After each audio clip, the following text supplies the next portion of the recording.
Officer Hlaudi Motsoeneng will continue with his testimony at the Commission of Inquiry into State Capture in Cape Town rather than Parktown in Johannesburg. Apologies for that. Last week, the Commission heard how Motsoeneng was relentless in his attempts to interfere with the public broadcaster's editorial mandate. Our reporter, Manqoba Mchunu, has been following the proceedings and joins us now in studio. A very good morning to you, Manqoba. Your highlights from yesterday's testimony.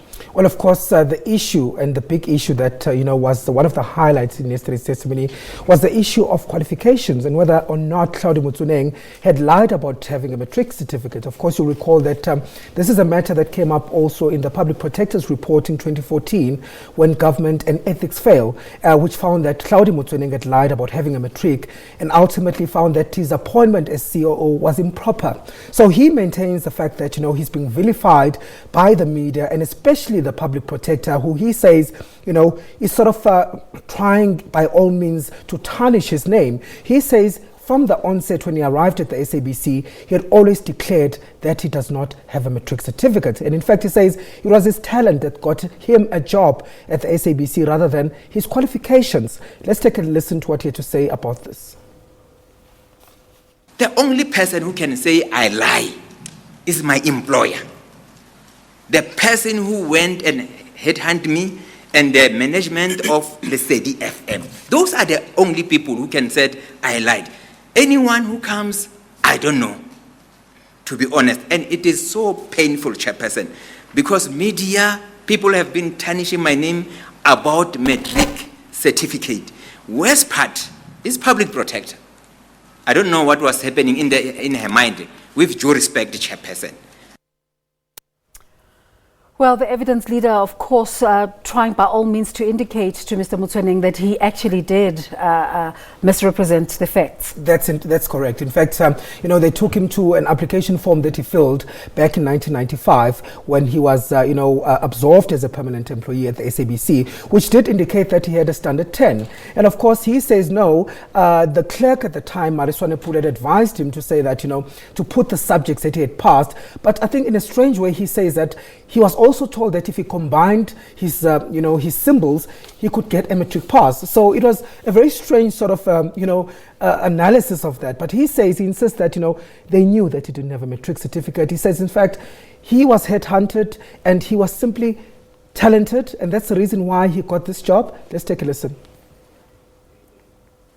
You are saying when you filled the form, you had already been appointed. As I understand, is that correct? Yes, Chair. I did not even apply. Yes. I was headhunted. Yes. They cashed the fish that they were looking for. Yes. And of course, some media houses describing the testimony as the ego has landed. Did you get that sense? Of course, with Motsoeneng from the times that he was working at the SABC, he's always, been saying that, I'm a leader, I'm a visionary person. And those are some of the things he repeated yesterday, to say I'm a visionary, I am the person who could take the SABC to great heights. And he says even that, he doesn't need an education. He says, in fact, he's more educated than other people who are there. He says that, he trained doctors, he trained lawyers at the SABC who arrived because he says he has grown in the ranks of the SABC, so he knows about the SABC. But interestingly, Desiree, he also says that at some point he lectured at the Wits Business School, and of course, interesting is it that the Wits Business School was promptly replying on social media to say we only invited him for one talk. Within an hour, they responded to those claims by Hlaudi Motsoeneng to say there is no program that has been started according to Hlaudi Motsoeneng. Specifically for him. So those, of course, are being disputed by Wits Business School. But it speaks to the kind of person and the leadership that he believes he did give to the SABC at the time. The crux of his testimony was around the continuous reported issue of interference during his tenure. Of course, we heard from the SABC 8 last week, who described just, some of the instructions that had been given by Hlaudi on not to cover certain things, efforts to try and block some guests from coming into shows, and really some, damning allegations about him telling editors how to cover the president. And also the ban on violence was a serious one. Of course, he says it was his job to interfere. he says as COO at the time, he believed that he had to interfere because South Africans and the media were telling negative stories about South Africa. But he says at the SABC, as COO, he couldn't allow that to go on. Let's take a listen. I did hear when they were testifying to say I was interfering. It was my job to interfere. I don't, Chairperson, I just want to demonstrate it was my job to interfere because their argument is they are independent. The question that we need to ask, Chairperson, independent to who? If they are independent. Because independency, it is an organization. It's not me as an individual. It is an organization independent.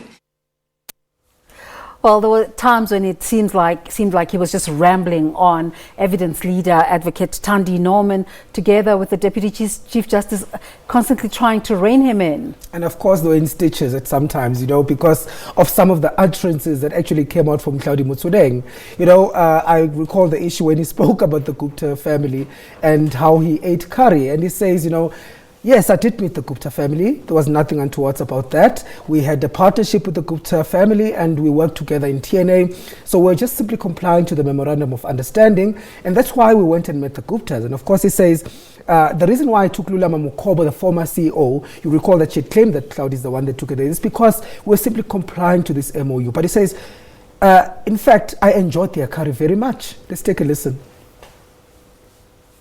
When you talk about Guptas these days, people, they don't want to hear anything. They run away. They want to go under the tables. I don't know what is the problem. But the reality is, we have met the Guptas. We have engaged them, Chairperson. And I want to allude to this, Chairperson, because... And you ate the curry. I enjoy Chairperson curry. Yes. And I want to allude to this, Chairperson. You are dealing with state capture, Chairperson. In my view, now was capturing private sector. Let's repeat that. Oh, Chairman, sorry. Just repeat that sentence. Sometimes you want to speak your own language. No. I'm saying, Chairperson, now I was trying to capture private sector. How do you think Advocate Thandi Norman performed in trying to get the information out of Mr. Motsoeneng? Well, I think she tried. At several points, she wanted to refer him to the documents. Of course, they were there through emails and, letters of appointment and so forth. And Hlaudi kept on saying that, I know this thing at the back of my mind. I don't even need these documents. Yeah. Just ask me and I'll tell you. And in fact, at some point... And he told. Yeah. And in fact, at some point when the evidence leader tried again to refer him back to the documents... No, but we're tight for time. I need to ask you something quickly. As candid as he thought he was being, is he not incriminating himself? I'm thinking of the testimony of former President Jacob Zuma, who says, oh yeah, I was there sitting with the Guptas helping them to start the business. But sentiment is that you can't sit and help them to start the business and not help them to get support. Is there a sense that Hlaudi might be trying to be truthful, but that truthfulness could implicate him? Well, of course, he says he sees nothing wrong with visiting the Guptas. He says that they had a business partnership with the Guptas, so there's nothing untoward about that, and you're simply complying to that. So in his own sense, he doesn't believe at all that he did the wrong thing by being with the Guptas, and in fact, he says he wanted to capture the Guptas himself.